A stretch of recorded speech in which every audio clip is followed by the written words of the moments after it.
ये bill actually क्या है, एक उदाहरण के तौर पर, बुरा मत मानिए, एक उदाहरण के तौर पर मैं बताता हूं।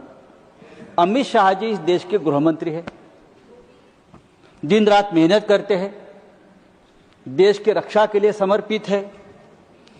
370 हटाया, लॉ एंड ऑर्डर संभाल रहे हैं और भारतीय जनता पार्टी को जिताने के लिए बहुत मेहनत भी करते हैं। चुनाव आयोग, supreme court, ED, CBI, BJP को इस तरह से मैनेज कर लेते हैं कि बस और कोई मैनेज नहीं कर सकता है।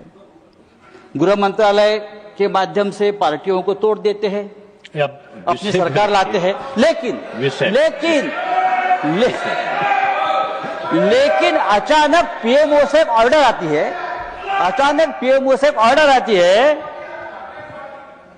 योगी जी को या देवेंद्र फडणवीस को दिल्ली जाकर गृह मंत्रालय की कमान और कमांड संभालो।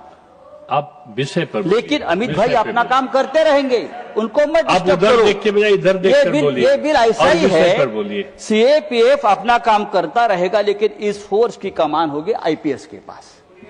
ये कमान संभालने की बात है। देखिए, अगर किसी एक मंत्रालय की कमान किसी और को दी जाती है तो वो कितना डिस्टर्ब हो जाएगा, पूरा विभाग, पूरी मिनिस्ट्री।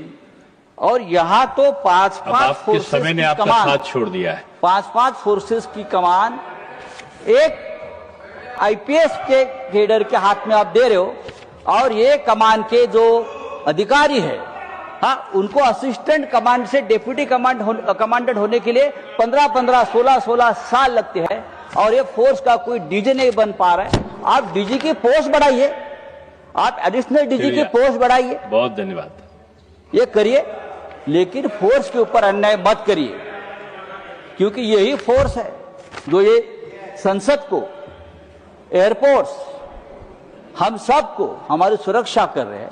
सर, ये बहुत ही गंभीर बिल है और इसका खामियाजा हम सबको भुगतना पड़ेगा। अगर ये फोर्स में अनरेस्ट रहा तो ये बंदूकें जो उनके हाथ में है उसका दुरुपयोग भी हो सकता है। मैं आपको बताता हूं, बेसिकली ये डिमोरलाइज करने वाला बिल है, ये डिस्टर्ब करने वाला बिल है इतने बड़े फोर्स को। आपकी बात आ गई। हाँ, तो कृपा करके मैं सरकार को कहूंगा कि ये बिल आप सिलेक्ट कमेटी के पास भेज दीजिए।